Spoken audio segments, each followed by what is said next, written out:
7번 한번 보자. 본문 봐봐. 도덕철학자 세프츠베리. 도덕적 행위는 현실 관심이 배제된 순수한 동기가에서 행해져야 한다는 무관심 이론을 제시했다. 자, 우리가 도덕적 행위를 하는데 현실적인 관심이 아니라 여기서는 뭐 이런 도덕적 행위가 나한테 무슨 이익이 될까 손해가 될까 뭐 이런 걸 말하는 거야. 그거 말고 야 불쌍한 사람이니까 도와야지. 응? 마땅히 도와야지. 이 도덕적인 순수한 동기에서 출발한 걸 무관심성이라고. 무관심성. 마음과 관련이 없다. 알았어? 무관심. 그래서 관심이라는 건 뭐냐면 이걸 말하는 거야. 현실적 관심이 없다. 아까도 얘기했지만 우리가 도덕적 행위를 하면서 현실적으로 이게 나한테 이익이 될까 손해가 될까 이거 상 받을 일인가 벌 받을 일인가 이런 거 상관 안 하고 그냥 마땅히 해야 된다고 생각하는 게 무관심성 이론이라고. 철학이잖아 이거 철학. 그지? 철학을 예술의 개념에 도입한 거야.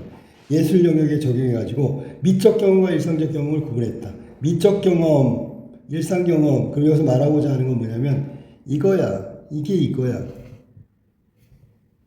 그리고 미적 경험은 예술적 경험을 얘기하는 거야. 미적 경험은 일상의 관심의 욕구에서 벗어나 오직 대상의 내재적인 미적 형식만을 관조하는 순수한 심리 상태여야 한다. 이게 미적 경험이야. 일상적 경험은 있으면 안 돼. 자, 그래서 도덕의 무관심성 이론을 예술 영역에 적용했고 우리는 미적 경험이라는 거 이거에만 충실해야 된다. 그런 얘기를 하는 거야. 자, 관능적 쾌락이나 지적인 만족 이건 뭔데? 이게 일상 경험을 말하는 거야. 미적 즐거움을 구분하는 기준으로 무관심성 개념을 제시했다. 현실에 관심을 두지 않는다. 현실적인 일상적인 어떤 쾌락이나 기쁨, 지적 만족 이런 목적성을 배제하고 순수 예술을 대해야 된다. 거기에 아름다움이 있다. 이게 무관심성 이론이라고. 칸트 역시 무관심성 이론의 자기 미학의 토대로 삼아 칸트는 그런 무관심성 이론을 긍정한 사람이지. 아주 절대적으로 미학의 자율성을 부채했다. 무관심성에 대한 그의 생각은 취미 판단에서 잘 나타난다. 자, 취미 판단이 뭐야? 네 대상의 미, 추, 판정하는 판단형의 행위를 취미 판단이라고. 아름답냐, 아름답지 못하냐를 판단하는 게 취미 판단. 다른 판단과 마찬가지로 취미 판단도 S는 P다. 이 작품은 아름답다. 명제 형식으로 표현되어 이때 P는 판단의 주체가 쾌 혹은 불쾌, 아름답다, 아름답지 않다, 쾌하다, 불쾌하다. 주관적 감정에 의거하며 오로지 개별 대상인 S에 대해서만 이루어진다. 그러니까 한 대상이 있으면 얘에 대한 감정은 뭐 P 플러스나 P 마이너스 이게 두 가지밖에 없다는 거지. 이런 칸트의 취미 판단이 대상의 내적 영역을 관조하는 순수한 태도, 미적 경험, 무관심성에 의한 미적 경험을 전제로 이루어진다고 보았다. 무관심성에 의한 미적 경험. 이게 취미 판단이고요. 그거에 의해서 결정된다. 즉 취미 판단은 대상에 대한 인식적, 실제적, 도덕적 관심은 물론 그 어떠한 충동도 물들이지 않은 얘는 현실적 경험이라고 아까 얘기했던 건데 얘네들이 배제된 채 대상의 미추, 쾌, 불쾌 이것만 판단하는 거야. 미적 경험이. 자, 예를 들어 의자의 순수한 미적 가치는 어떠한 재료를 만들었는가, 어떤 쓰임새가 있는가, 어떤 친환경인가 이런 거 다 무관하며 그럼 얘는 재료와 쓰임새와 친환경적인가라는 성격 이런 게 일상적인 거란 말이야.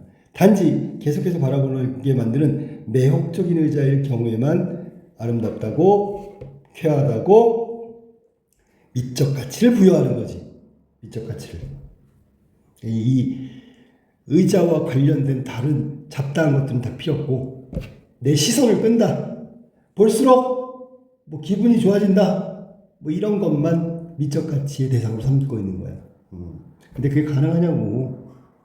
대상을 바라보면서 우리가 순수한 마음, 미적 가치, 무관심성만 가지고 어떻게 대상을 바라봐? 말이 안 되지. 일상적인 부분은 항상 결부되게 돼 있잖아. 근데 칸트 얘기는 일상적인 현실적인 거는 빼버리고 대상에 대해서만 집중해라. 그것도 뭐 쓰임새, 유용성, 뭐 다른 거의 차이 이런 거 말고 이거 자체로 판단하는 얘기야. 칸트의 무관심성 이론의 인식적, 실제적, 도덕적 관심부터 미적 관심을 분리하여 미적 관심만 따로라는 얘기고, 미적인 것의 고유성, 예술의 자율성을 확립하는데 이바지했다는 평가. 그러니까 미술 자체는, 대상 자체는 미적 가치가 증대되겠죠. 당연하지. 다른 거 안 보고 그것만 보니까 예술이 더 예술로서의 높은 가치를 평가를 받게 되는 거지. 그러나 내가 아까 얘기했지. 실제하는 존재에 대한 현실적인 관점을 배제해. 야, 이건 좀 실제로 가능한가에 대한 의문이 존재한다. 그지? 자, 존 듀이에 따르면 듀이가 모든 경험은 어떤 필요를 충족하기 위한 외부 세계와의 직접적인 상호작용이다. 그러니까 얘가 만약에 의자가 있다. 그러면 얘는 미적 경험으로 자꾸 보고 싶은 매력적이네. 너무 아름다워. 이게 아니라 저기 어디 교실에서 갖다 놓으면 참 편하게 앉겠다. 아니? 우리 집 거실에 어울린다. 왜냐면 의자가 없으니까. 필요하다. 이거를 어떻게 배제하냐고. 그거와 다 연관될 수밖에 없잖아. 상호작용. 이러한 관점에 따르면 대상에 대한 현실적인 관심을 떠나, 그게 무관심, 진공 상태에서 대상을 미적으로 경험해야 한다는 칸트의 주장은 타당하지 않다. 타당해, 안 타당해? 타당해. 근데 여기서 왜 타당하지 않다 그랬냐? 존 듀이, 이 사람이 보면 현실 경험을 배제한 미적 경험, 순수한 그 자체로만 대상을 바라보는 거 말도 안 돼요. 현실적으로 불가능하니까. 그래서 타당하지 않다고. 팝 아티스트 앤디 워홀은 전기의자를 소재한 연작을 발표했는데, 이 경우 전자의자의 사용 집행 기능에 관한 관심을 배제하고, 그렇지, 현실적 경험을 배제하고 전기의자에 무관심한 관점하는 것은 불가능할 뿐만 아니라 무의미하다는 것이라고 얘기했으니까 듀이하고 앤디 워홀은 같은 생각이 있죠. 이 사람하고 반대되는 게 칸트죠. 무관심성 이론. 이해됐지? 무슨 말이지? 그러니까 미술 작품, 대상 자체의 미적 체험에만 꽂혀 있는 게 칸트고, 그렇게 꽂힐 때 미적 경험에 집중할 때 현실적 경험은 모두 배제해라. 생각하지 마라. 근데 그걸 어떻게 배제할 수 있냐가 이 사람 두 사람의 얘기가 되겠지. 그치? 자, 다음. 듀이는, 그럼 듀이 얘기 더 집중적으로 봐봐.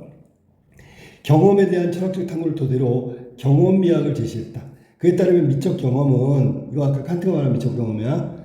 일상적 경험과 단절되고 고립된 경험이 아니라, 그렇지? 경험 주체가 끊임없이 상호작용을 한다.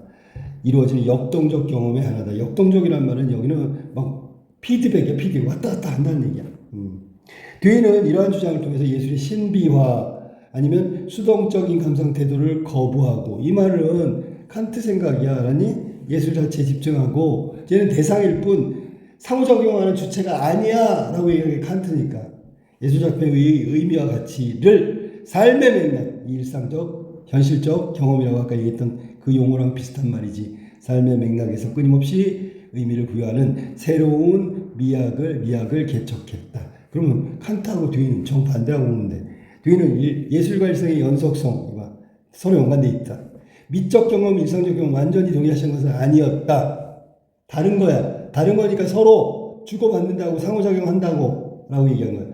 그는 미적 경험을 평범한 일상의 경험과 구별하여 하나의 경험, 또 하나의 경험, 하나의 경험은 일상 경험 중에서 전체적인 통일성을 유지하는 채 어떤 극치의 상태에 다다른 경험을 의미한다. 그러니까 여기서는 미적 경험이라는 건 우리가 일상 경험 있지, 일상 경험, 일상 체험도 좋고 아니면 현실적 경험도 있지.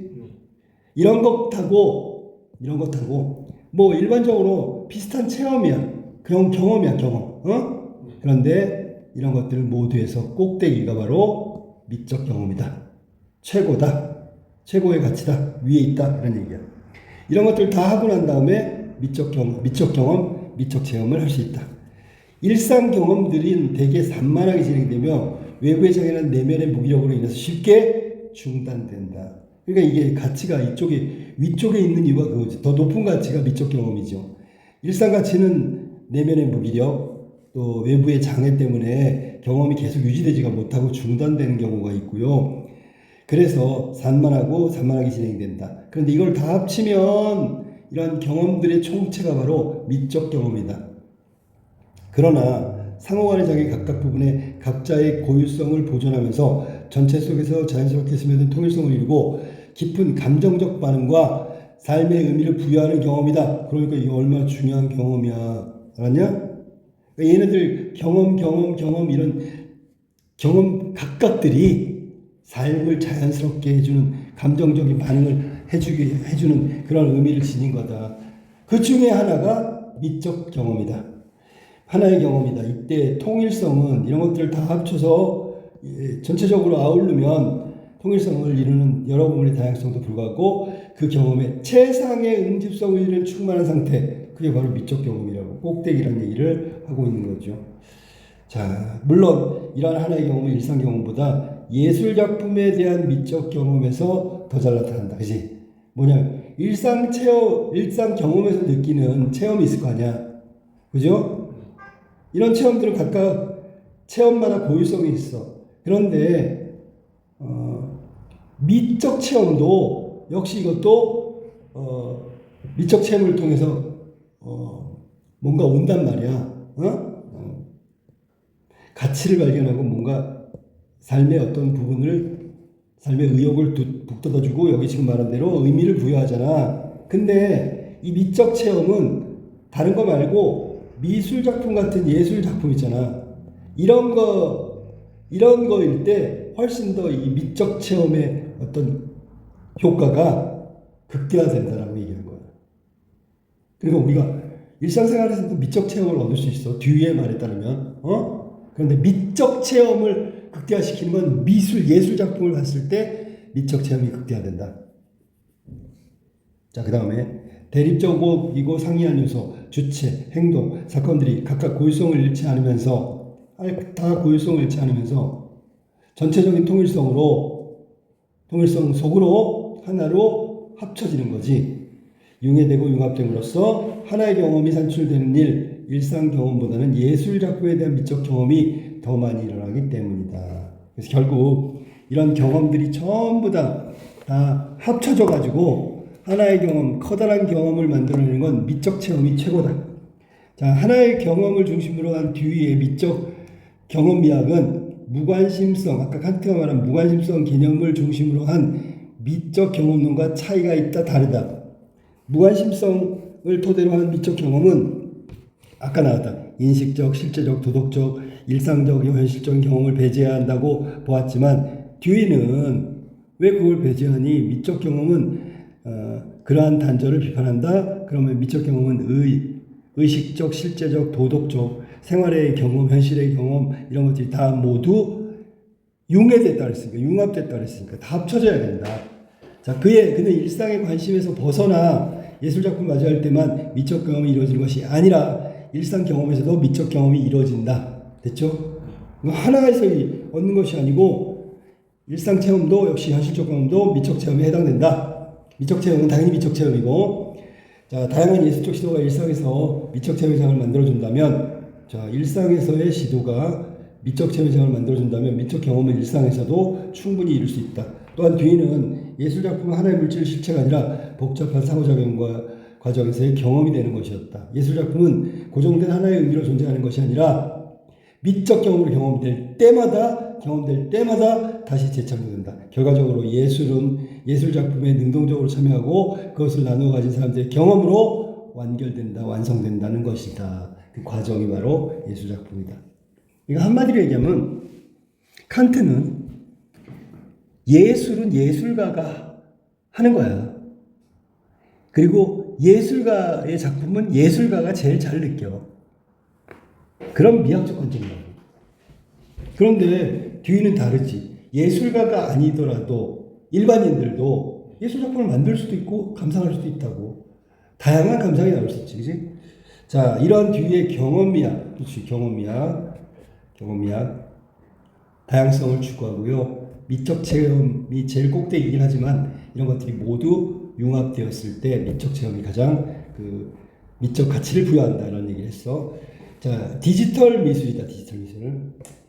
디지털 기술을 이용하여 우리가 세상과 좋아하는 다양한 상황을 실감나게 만들어준 디지털 미술은 감상자가 각자 상황에서 개별적인 상호작용을 통해 능동적이고 고유한 미적 경험을 할 수 있게 해준다. 그러니까 여기 뒤는 능동적, 뭐 여기는 개별적 이런 말 쓰지만 저 칸트는 고유성, 그 다음에 수동적 뭐 이런 얘기를 써야 되는 거예요.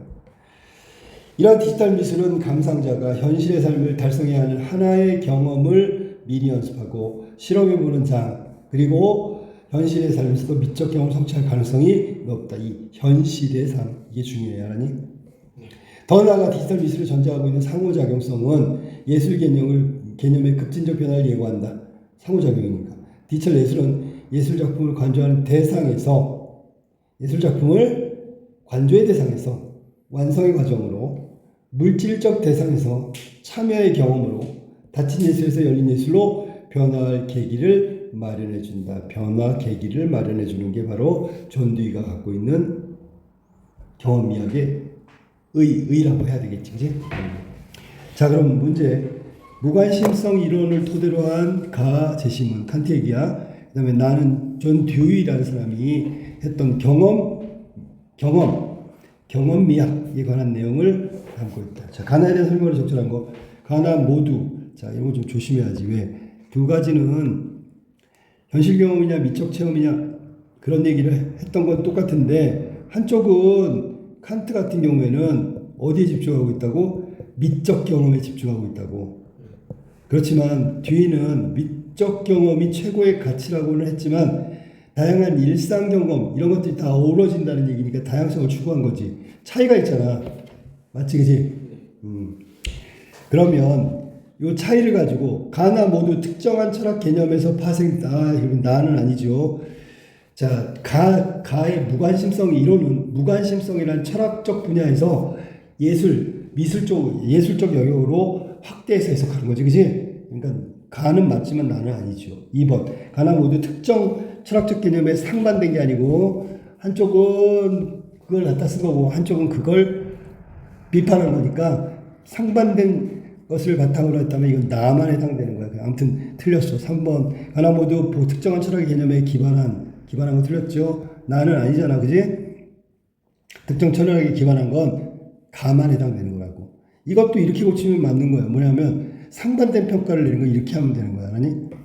자, 뭐 가는 나와 달리. 자, 차이점 말하는 거야. 특정 철학의 개념을 적용해서 무관심성, 미학 이론의 의의를 밝힌 뒤, 그렇지, 한계를 지적했죠. 누구 입을 빌려가지고? 듀이. 그렇지. 정답은 4번이 정답이지, 그지? 나는 가와 달리 특정한 철학 개념의 변화 과정 이런 거는 아예 없고요. 둘 다 없어. 자, 정답은 4번이 정답이다. 자, 13번으로 볼까? 13번. 취미 판단. 이건 미적 체험을 바탕으로 쾌냐, 불쾌냐, 뭐 이거 칸트가 얘기한 거를 취미 판단이라고 개념 용어를 설명했었지, 그지? 쾌냐, P냐, P 플러스, P 마이너스 아까 했던 거 그거요. 적절하다. 판단 주체의 주관적 감정이지. 쾌냐, 불쾌냐. 대상에 대한 내적 의식, 미적 체험, 관조를 통해서 이루어지죠. 미적 체험이야. 미추 판정을 제외한 다른 목적은 배제된다. 쾌냐, 불쾌냐. 이분법적이라고 얘기했죠. 4번. S는 P다. 대상은 쾌냐, 불쾌냐. 명제 형식으로 판단 행위죠. 정답 5번이네. 취미 판단의 결과는 개별 대상을 일반화 범주에도 동일하게 적용되는 건 아니죠. 오로지 하나에만 적용되는 거야. 알았니? 하나에만 적용. 그래서 S는 하나야. 알았지? 그리고 쾌불쾌만 하면 되고, 그러면 S가 달라지면 되네? 달라지면 되지. 그지? S가 하나라는 거지. 일반화가 아니라 오로지 개별 대상으로만 이루어지는 거다. 14번. 가의 무관심성. 이건 철학적 이론이니까 여기는 현실적인 거 다 배제해버리고 그 자체의 이상적인 거 여기에만 집중하라는 얘기잖아. 그지? 됐어? 자, 그럼 1번. 자신감으로 이해관계도 없는 건축물을 보고, 건축물이 대상이지, 내재적 구조의 아름다움을 느꼈다면 무관심성에 의해 미적 경험을 한 거죠. 정답은 1번이 정답이네. 그지? 내재적 구조, 미적 체험. 알았어? 그럼 여기에 예를 들면 관심이 들어가면 안 되겠지. 어떤 관심이냐면 아까 나왔던 걸로 한다면 인지적 관심. 인지적이 뭐야? 내가 안다 모른다. 인지한다 못한다. 실제적 관심. 도덕적 관심. 이런 거 현실적 관심은 모두 배제하는 거야. 알았니? 그리고 오로지 대상 혹은 대상이 갖고 있는 미적인 것을 체험한 것을 말할 때 무관심성이라고 말할 수 있겠지. 철학에서 말한 무관심성을 적용할 수 있겠지. 정답이 1번이야. 자, 2번 볼까? 먼 타향에서 밤하늘의 별을 바라보면서 대상은 밤하늘의 별들, 고향의 밤하늘을 떠올리면서 이거 이 뒤봐 떠올리면 이건 그 현실적 관심이잖아. 지금 고향의 밤하늘을 떠올리는 그리움이지. 그리움.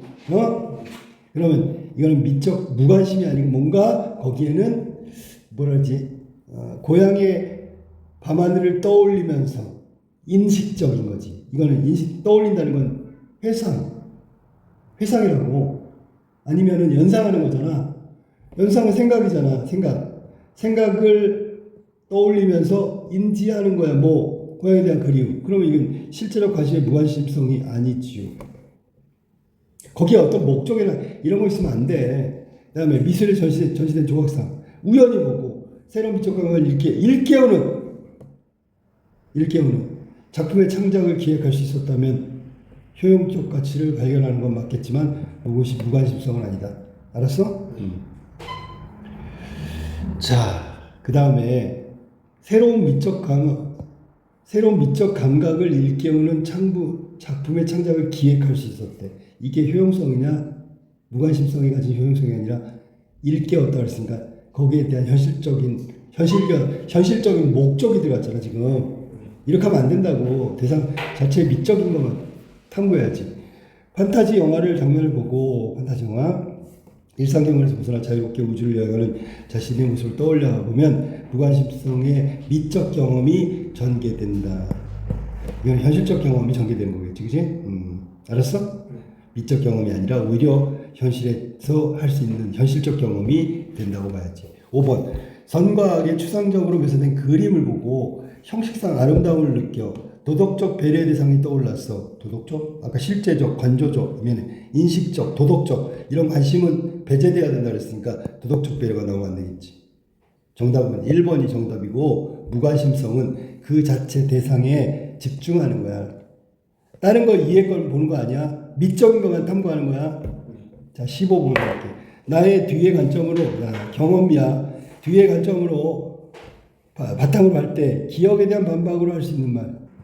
자, 미적 경험과 일상 경험을 구분했대, 나누었대. 그럼 이건 칸트 얘기지, 그지? 그럼 듀이 입장에서 바탕할 때 기억을 반박할 수 있는 말. 야, 이게 어떻게 구분이 돼? 다 섞여 있는 거지. 다양한 상호작용, 뭐 이런 걸 찾아보면 돼. 알았니? 자, 일상 경험도 극치 상태에 도달하여 전체 통일성 그렇지. 1번 정답이네. 이게 다 합쳐지면 미적 경험이 될 수 있어. 이 말은 칸트가 얘기했던 미적 경험만이 유일하게 대상에 대한 본질적인 미학을 탐구하는 거라 했잖아. 근데 듀이 입장에서 보면 이런 건 모든 것들이 다 극치에 도달하면 그리고 전체가 통일되면 어떤 대상에 대한 미적 경험이 가능해 라고 얘기할 수 있겠지. 정답은 1번이 정답이지. 그치? 자, 15번에 조심해야 될 게 뭐냐면 상호작용, 역동성, 그리고 미적 체험이라는 게 일상적 체험에서도 얻을 수 있어. 그러니까 구별하면 안 돼. 구별하는 건 칸트 생각이야. 뭐 이런 얘기야.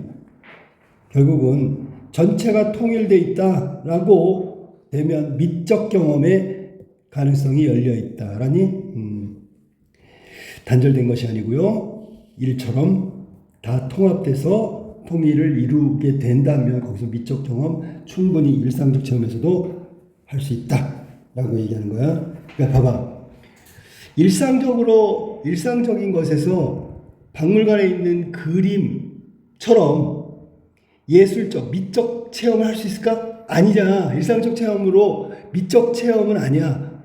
거기까지 갈 수가 없어. 그런데 일상적 체험 속에서도 미적 체험 같은 것들이 서로 상호작용을 하면서 가능성을 보여주고 있단 말이야. 그러니까 이게 뭐냐면 일상적 체험에서 그 체험의 극대화가 되면 거의 미적 체험 수준까지 도달할 수 있다.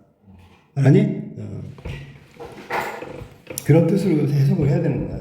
그래서 미적 체험까지 일상적 체험에서 대상에 대한 미적 체험이 극대화되면 최고로 되면 박물관의 그림을 볼 때 미적 체험과 느낌이 비슷해질 수 있다. 근데 칸트는 야 말도 안 되는 소리 하지 마. 일상적 체험은 미적 체험하고 다른 거야. 이렇게 된 거죠.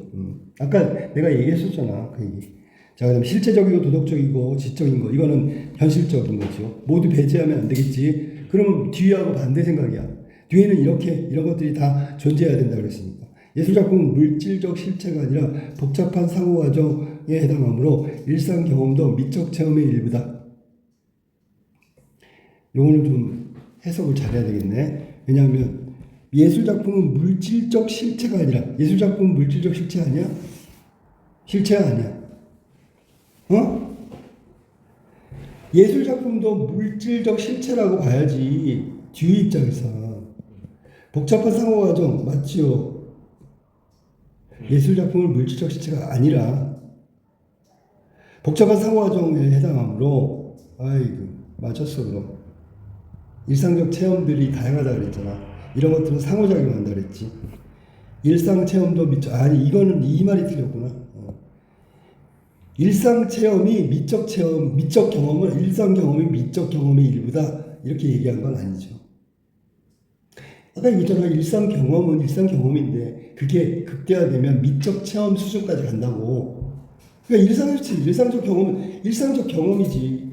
자, 그 다음에 그런데 이제 칸트 입장에서는 일상적 경험 아무리 극대화돼도 미적 체험이 안 되지만 뒤에는 일상적 체험이라도 극대화되면 미적 체험 수준까지 갈 수 있다 그렇게 얘기한 거라고. 새로운 예술적 시도가 일상에서 미적 경험의 장을 만들어줘. 예술적 시도가 미적 경험의 장을 만들어주면 미적 경험이 일상 체험으로 확장되는 게 아니라 미적 경험이지. 생각해봐. 새로운 예술적 시도잖아. 새로운 예술적 시도를 일상에서 했다고 해서 일상적 경험이 아니지. 그건 예술적 경험이지. 그러면 예술적 경험이지. 일상적 경험으로 확장된 게 아니죠. 오히려 이런 경우는 있지. 일상적 경험이 확장되면 미적 경험이 될 수가 있겠지. 왜냐하면 미적 경험이 훨씬 더 높은 가치라고 했잖아. 그러면 평소에 일상적 경험은 자잘한 건데 어떤 특정한 일상 경험이 극대화되고 하면 미적 체험 수준을 올라간다고. 그러면 이게 확대되는 건 미적 체험으로 확대돼야지. 그 다음에 5번. 일상생활과 구별되는 미적 경험을 하기 위해서는 벌써 틀렸지? 이 단어가 틀린 거야. 자, 그래서 15번의 답은 1번이다. 16번으로 가볼까? 16번. 자, 봅시다. 나를 참고하여 존 데이 일상적 경험, 일상 경험. 보기에 가에 대한 이해로 적절한 것지 않은 걸 잘했어. 자, 제프리 쇼가 읽는 도시 자전거와 모니터 프로젝트 대형 스크린 등으로 이루어졌다. 이는 감상자가 자전거를 타고 대형 스크린에서 도시를 읽는 체험을 할 수 있게 한 디지털 미술 작품. 우선 감상자는 자전거에 올라가 자전거 앞에 모니터에 여행하고자 하는 도시를 선택한다. 그리고 선택된 도시의 평면도와 현재 위치가 모니터에 나타나면 관람자는 자전거 페달을 밟아가지고 대형 스크린에 3차원으로 펼쳐진 도시를 여행하기 시작한다. 선택하고 여행을 시작한다.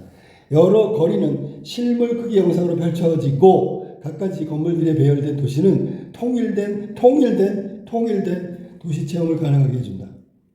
감상자는 페달로 자전거의 속도를 조절하고 핸들로 진행 방향을 전환하고 도시 곳곳을 자기 마음대로 여행하며 느낄 수 있다. 됐냐?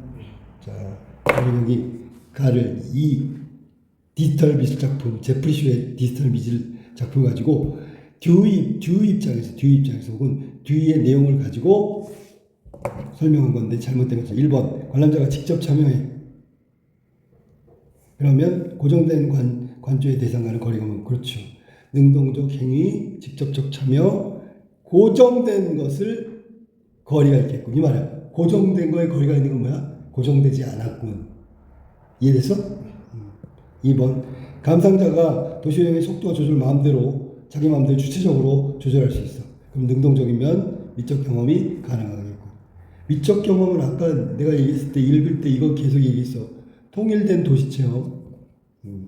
자, 3번 도시 곳곳을 여행한 감상자는 미적 경험이 충만한 상태에 응집된다는 면점에서 개별성을 넘어 보편적 의미로 고정될 수 있겠군.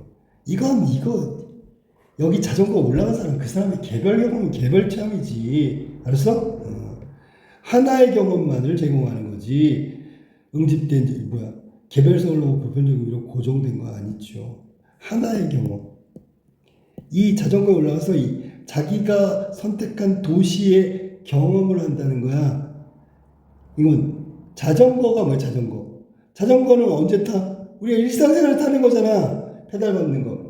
그러면 일상적으로 겪는 일인데 자전거 타는 건 이런 일상적으로 겪는 경험을 가지고 도시 전체를 실제로 가고 있다는 느낌을 받는 거잖아. 전체적으로. 마치 도시라는 거대한 예술 작품을 누리고 있는 것 같은 느낌이 안 들어? 체험을 하고 있는 거란 말이야. 근데 하나의 도시를 선택했고 여기서 그 자전거를 탄 사람이 누구냐면, 자, 우선 감상자는 이 감상자 1이거든. 감상자 2가 타면 어때? 다른 도시를 선택할 수도 있지만 이 도시를 똑같이 선택했다고 치자. 그럼 감상자 1의 느낌과 미적 체험과 감상자 2의 미적 체험이 동일하다고? 아니지. 그러니까 지금 3번 같은 경우에 보편적으로 되면 다 똑같이 느낀다는 얘기잖아. 아니죠. 개별적인 느낌이야 되는 거죠. 3번 틀렸어. 그 다음에 여러 가지 상이한 건물을 각 띄워다. 이거 읽은 사람은 당연히 3번이 틀린 걸 알죠. 각자의 고유성은 뭐야? 개별성이지. 통일된 도시에 진짜 가 있는 것 같은 느낌을 주겠지. 동일성을 체험하겠지. 감상자가 현실에서 체험할 수 있는 미적 경험을 미리 체험할 수 있도록 해준다는 점에서, 그러면 미적 경험의 체험을 미리 해주는 게 뭘까? 실제 도시에 가기 전에 여기서 자전거 페달 밟으면서 그 도시에 대한 감상을 한다는 뜻이야. 그러면 하나의 경험을 미리 연습하는 거죠. 실험하는 거죠. 그런 공간이 될 수가 있겠죠. 제프리 쇼의 읽는 도시를 읽는다는 얘기. 정답은 3번이다. 자, 그 다음에 17번이 마지막 문제인가 봐. 17번 한번 보세요. A부터 E까지 쓰기에 적절하지 않은 걸 찾아봅시다. A 봐봐, A. 어디에 이바지한다 그런 뜻이지, 그치? 이바지한다는 얘기가 뭔가를 바친다, 공헌한다 그런 얘기가 맞았고, 무엇에 따르면, 의거하면 그냥 알아도 이건 도달하다, 어디에 이르다라는 목적지에 다다르다 뭐 이러는 거지. 구축하다, 뭔가 틀이나 모양 구조를 만든다라는 뜻이죠. 구축하는 게 뭐야? 이렇게 쌓아가지고 구조를 만드는 거. 그런데 그 D가 뭐야? 이룬다는 건 여기서는 봐봐. 구축은 구조나 모양을 만드는 거야. 이루는 건 뭘 이룬다 그랬어? 이루다는 게 뭐야? 그게 더 중요해. 앞에.